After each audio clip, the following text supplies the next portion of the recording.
What's happening, folks? This is Rich Osweiler coming to you from the 2013 NAMM show in Anaheim, California for PremierGuitar.com. I am here with Bruce Egnater, the man behind Egnater Amps, and and we're going to talk about a couple new lines you have here at the show that I think is exciting some folks here, and will certainly excite some folks out there in PG.com land. Let's start right here. I believe this is called the Detroit series. It is. The name Detroit, because people are going to go, why'd you call it Detroit? I'm from Detroit. I still live there. Okay. So this is sort of, back to the roots thing. Right on. It has, it's a little more industrial, aggressive kind of thing, more so than a lot of other stuff that's a little more friendly, like the Renegades and all that, or a very nice refined thing. These are a little less refined, deliberately. A whole host of cool features. We have two models, 18 watt and a 40 watt. The 18 watt has 6 V6s, 40 watt has 2 6L6s. Both amps have a power cut switch. You can do 18.6 or 1 watt on the small one, 40/20 or 5 on the big one. Okay. With a whole bunch of neat little stuff that are all usable, cool things. Example, the small one, the 18 has a clean channel with just volume and tone. The tone is not your normal tone control. When you turn that knob up and down, it actually is like turning treble and bass up and down at the same time. So it's more of a contour thing as opposed to just a high cut like it would normally be.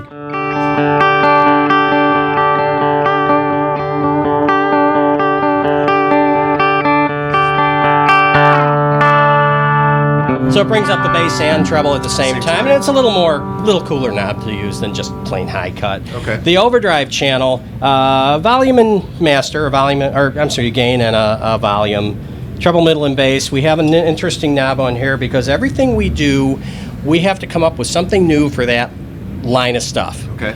So in this case, we had to invent something new, so I came up with the torque knob, being automotive and industrial in Detroit. Perfect.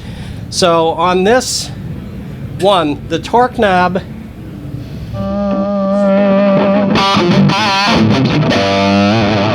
so that's straight up. The torque knob, when you go to the left, it boosts the mid-range. When you go to the right, it kind of cuts the mid-range and boosts the lows and highs. Let me show you what it does.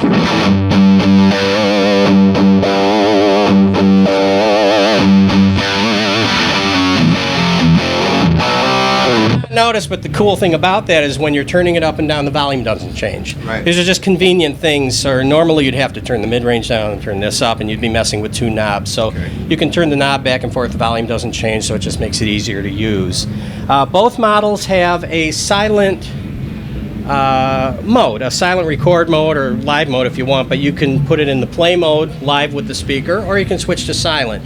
The silent switches in an internal load resistor. So it's not a preamp thing. It actually turns off the speaker and turns on an internal speaker simulation. Okay. There's one more and that'll tie into something on the back. There's one more thing on the front that's like the coolest thing that I didn't think of. Okay. But there's a switch on here that says stage and home. And one of the things that guitar amps don't do very well is play super quiet in your bedroom when your little girl's sleeping in the next room. And you say, well, just wear headphones. People hate headphones. Yeah. So I had a guy that said, if you make an amp with a switch that I can play in my bedroom at real low volume, that would be the greatest thing. And I thought it was the greatest idea ever. So we have a switch on here that literally all it does is makes it quieter. Okay. No more gain, no more distortion, doesn't affect the tone. It just makes it so the knobs go from 1 to 5 instead of 1 to 10. So it's really cool to be able to just play in your bedroom quiet, and it's something you can't do with most amps, including ours. This is the only one of ours you can play super quiet. So that's what that does. The 40, if you want to switch over to that one, has just a few features that the 18 does not have. We do have treble, middle, and bass. Okay. Instead of just tone on the clean channel. And it has a solo boost mode. So you have an extra knob here where you can foot switch a volume boost and just, switch it on and off. Okay. You can also, like on a lot of our stuff, you can assign that function, that knob, to be on one channel, the other channel, or both. Gotcha. So if you only use it on your overdrive channel, it's cool. When you finish your solo, you can switch without hitting two buttons. Okay. Because it'll turn off. And one of the great things about this, these are now being built in our factory in California. I do want to show you some stuff on the back, so let's flip the amp around. The one button foot switch on the 18, you just get a foot switch that switches channels. That's the only thing on there you can switch. And on the 40, it switches the channel and the boost. Okay. On the back, we have more exciting features. We have a loop with a level control, level switch, which simply makes it more useful. We do have a line in if you want to have an MP3 player or CD, if these people still use CDs. I do. We also have a 5-position, we have the XLR output, cabinet voiced output for direct recording or live to a PA or whatever. It's always active, so you can play live with the speaker on, and that you can use to go to the PA, or you can record direct, put it in silent, and you don't have to have a speaker connected. So you simply plug this into your recorder and you're done. It does have a 5-position voicing switch for the XLR out.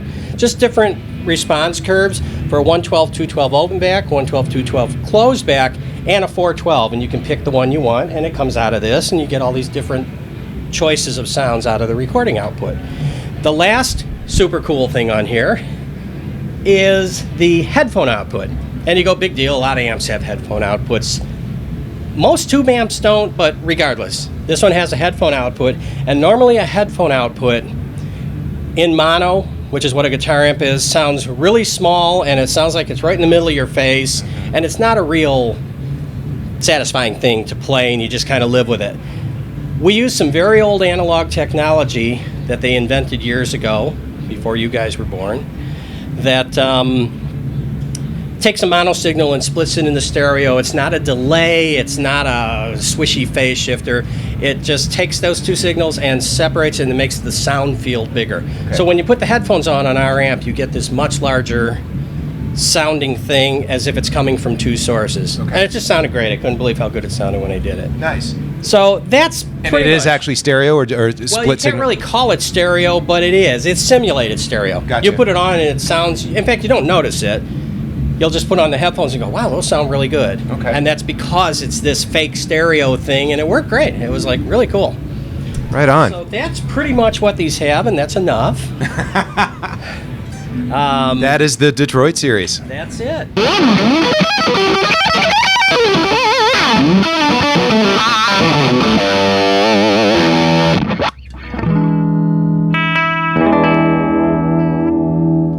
There you go, folks. The Detroit line from Egnater Amps. Bruce, thank you so much for your time. That was really cool, taking us through all the features. Just in case folks want to find out more, where do they go? EgnaterAmps.com. Easy enough. Thanks. This is Rich Osweiler coming to you from PremierGuitar.com at the 2013 NAMM show in Anaheim. Please be sure to subscribe to our YouTube channel so you don't miss a single second of what we're covering this week. We'll see you later.